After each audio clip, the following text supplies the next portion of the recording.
শাশুড়ির স্বর্ণের হার হারিয়ে ফেলার অপরাধে যেদিন আমার ডিভোর্সের সিদ্ধান্ত হয় সেদিন আমার স্বামী নীরব ছিলেন। ভালো মন্দ কিছুই বলেননি। রাতে শোবার সময় আমি তার গায়ে হাত রাখলাম। নরম গলায় বললাম, সামান্য একটা গয়না হারিয়ে যাবার কারণে আমার ডিভোর্স দেবেন? সারা জীবনের একটা সম্পর্ক এইভাবে নষ্ট হয়ে যাবে? তিনি জবাব দিলেন না। পাশ ফিরে শুয়ে পড়লেন। বুকে পাথর চাপা দিয়ে চোখ বুজে রইলাম। কত শত স্বপ্ন নিয়ে একটা মেয়ে স্বামীর সংসারে পা রাখে। নতুন বাড়ি, নতুন মানুষ, নতুন জীবন, কত প্রত্যাশা, সব কিছুই যেন এক নিমেষে শেষ হয়ে গেল। ঘটনার শুরু গতকাল রাত্রে। কাজকর্ম সেরে শোবার আয়োজন করছি। হঠাৎই শাশুড়ি মা আমার ঘরে এলেন। নরম গলায় বললেন, এ বাড়িতে থাকতে তোমার কোনো অসুবিধা হচ্ছে না তো মা? আমি মাথা দোলালাম। বিনয়ে সবটুকু গলা জড়িয়ে বললাম, না মা, কোনো সমস্যা হচ্ছে না, এখানে বেশ ভালোই আছি। তিনি আমার মাথায় হাত বুলিয়ে দিলেন। গলায় একখানা সোনার হার পরিয়ে দিয়ে বললেন, আমার বাবা আমাকে এই হারটা দিয়েছিলেন, সেকেলে খাঁটি সোনা। আজকাল কোথাও তুমি এর দেখা পাবে না। হারখানা সত্যিই বেশ সুন্দর।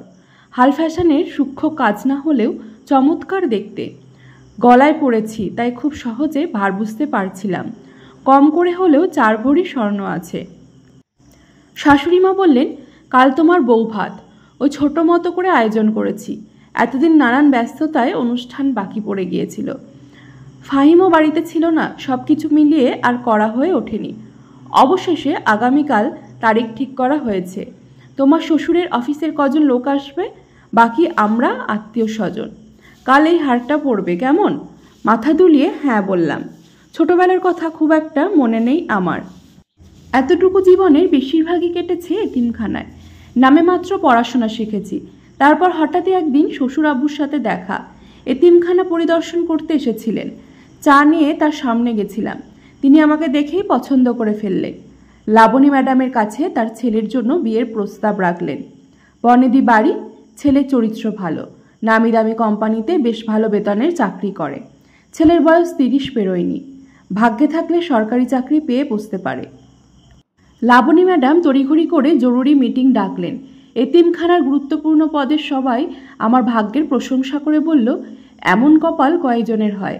মা বাপ থাকার পরও অনেকের কাছে এমন সম্বন্ধ সোনার হরিণ। গাদা গাদা টাকা দিয়ে ঘটক ধরেও জোগাড় করতে পারে না। সেখানে মেয়ের কপাল দেখো। সৌভাগ্য যেন নিজে হেঁটে ওর দরজায় এসে দাঁড়িয়েছে। সুরভি ম্যাডাম বলেন, এত তাড়াহুড়োর কিছু নেই। ছেলের সম্পর্কে ভালো করে খোঁজ খবর নিতে হবে। বড় লোকের আদুরে ছেলের সাথে এতিম মেয়ের বিয়ের প্রস্তাব রহস্য ছাড়া আর কিছুই নয়। হতে পারে ছেলে বকে গেছে, তাই তড়িঘড়ি করে বিয়ে দিতে চাইছে। ম্যাডাম শুধু কথাগুলো বলে ক্ষান্ত হলেন না, নিজ দায়িত্ব নিয়ে সব খোঁজ খবর করলেন। রোহানের বন্ধুমহল, প্রতিবেশী কারোর সাথে কথা বলতে বাদ রাখেননি। তারা খোঁজাখুঁজি করে দেখলেন এতিমখানা সভাপতি সাহেব তো বলেই বসলেন। ভাবসাব দেখে মনে হচ্ছে সুরভি ম্যাডামের নিজের মেয়ের বিয়ে। ম্যাডাম অত্যন্ত স্পষ্টভাবে বললেন, এখানকার সব মেয়েরাই আমার নিজের, সবার বেলায় একই কাজ করব, আশা করি আপনাদের কোনো আপত্তি নেই। অনেক খোঁজাখুঁজির পর ম্যাডামের কাছ থেকে হ্যাঁ সূচক সম্মতি পেয়ে বিয়ের আয়োজন শুরু হলো। বিয়েতে ছেলেপক্ষের খুব বেশি লোক না আসলেও এতিমখানার সবাই অনেক আনন্দ ফুর্তি করেছিল। বিয়ের পর এ বাড়িতে চলে এলাম। শাশুড়ি মা নিজের হাতে নিয়ে আমাকে গোটা বাড়ি ঘুরিয়ে দেখালেন। 18 কাঠা জমির ওপর 3 তলা বাড়ি। ওপরের 2 তলায় 4টে করে মোট 8টা ঘর শোবার জন্য। ঘরের সাথে অ্যাটাচ বাথরুম এবং ব্যালকনি আছে। নিচতলায় বড় একটা অংশ জুড়ে বসার জায়গা, সোফা পাতানো। পশ্চিম পাশে রান্নাঘর এবং তার সামনের দিকে খাবার টেবিল। সব কিছুই পরিপাটি করে গোছানো। শাশুড়ি মা আমাকে সবটা দেখাচ্ছিলেন আর এইসব তৈরি করতে কত কি খরচ হয়েছে তার বর্ণনা দিচ্ছিলেন। বাড়ির অন্য সব লোককে উপেক্ষা করেই তিনি কাজটা করেছিলেন এবং কেউই তাকে বাধা দিতে আসলো না। সৌজন্যতা দেখিয়ে বলল না, মেয়েটা সবে এসেছে, পরে ধীরে সুস্থে দেখে নেবে। বাড়ি ঘুরে দেখার ব্যাপারটা আমার একটুও ভালো লাগেনি। বেশ ভালোই বুঝতে পারছিলাম উনি আমাকে ওনাদের প্রতিপত্তি দেখাতে চাইছিলেন। খুব সূক্ষ্মভাবে আমাকে দেখিয়ে দিতে চাচ্ছেন যে তারা আর আমি এক নই। আমার অবস্থান অনেক নিচে, তাদের চাকর বাকরদের কাছাকাছি। বিয়ে বাড়িতে হই হুল্লা লেগে থাকলেও এই বাড়িটা কেমন যেন নিশ্চুপ ছিল। রাতে খাবার সময় আমার চাচাতো ননদ বলল, ভাবি তো কিছুই খেতে পারছেন না, ইলিশ মাছের কাঁটা বাছতে অসুবিধা হচ্ছে নাকি? মাথা দুলিয়ে না বললাম। সে আমার পাতে বেশ কয়েক টুকরো মাংস তুলে দিয়ে হাসল। মেয়েটার নাম সুমনা, ফাহিমের চাচা চাচির একমাত্র মেয়ে, বেশ মিশুক এবং সরল স্বভাবের। খাওয়া শেষে আমাকে বাসর ঘর পর্যন্ত এগিয়ে দিয়ে গেলেন। বাসর রাতে আহামরি তেমন কিছু হয়নি। ফাহিম বললেন, এসব শাড়ি গহনা পরে থাকতে অসুবিধা হলে চেঞ্জ করে ফেলো, বাথরুম ওই দিকে। ব্যাগ থেকে কাপড় বের করে নিয়ে বাথরুমে ঢুকলাম। আমার আগের কাপড়গুলোর মধ্যে তুলনামূলক একটু ভালো দেখতে দুটো 3 পিস সাথে নিয়ে এসেছিলাম, তার একটা পরলাম। মুখ হাত ধুয়ে বাইরে এসে দেখি ফাহিম খাটে বসে ল্যাপটপে কাজ করছেন। আমাকে দেখে সহজ গলায় বললেন, বিয়েতে খুব ঝামেলা, সারাদিন অনেক ধকল গেছে, শুয়ে পড়ো, আমার কিছু কাজ আছে, কাজ শেষ করে ঘুমাবো। কথাগুলো বলে তিনি ব্যালকনিতে চলে গেলেন। কি করব বুঝতে পারছিলাম না, চুপচাপ খাটের ওপর বসলাম। ওভাবেই রাত কেটে গেল। ফাহিম ঘরে আসলেন না। সকালে বললেন, কাল রাতে কাজ করতে করতে চোখ লেগে গেছিল। তার কথায় কৈফিয়ত দেওয়ার ব্যাপারটা ছিল না, না ছিল কোনো আবেগ অনুভূতি, যেন তার বলতে ইচ্ছে করছে না তাই বলছেন। সেদিন দুপুরে খাওয়ার পরই ফাহিম বাড়ি ছেড়ে চলে গিয়েছিলেন। শাশুড়িমা বলেছিলেন অফিসের কাজে বাইরে গেছে, খুব তাড়াতাড়ি ফিরে আসবে। ফাহিম চলে যাওয়ার পর আমার সাথে কোনো ধরনের যোগাযোগ করেনি। কানাঘষা শুনেছি বিয়েতে তার কোনো মত ছিল না, বাপে জোড়াজুড়িতেই বিয়ে করতে রাজি হয়েছে। এইসব শুনে কষ্ট পেলেও প্রকাশ করিনি। তার মতো সুদর্শন যুবক আমার মতো একটা সাধারণ মেয়েকে কেন পছন্দ করবে? কি আছে আমার? কিছুই নেই। বাবা মায়ের পরিচয়ও জানি না। এতিমখানায় বড় হয়েছি, সেভাবে পড়াশোনা করা হয়নি।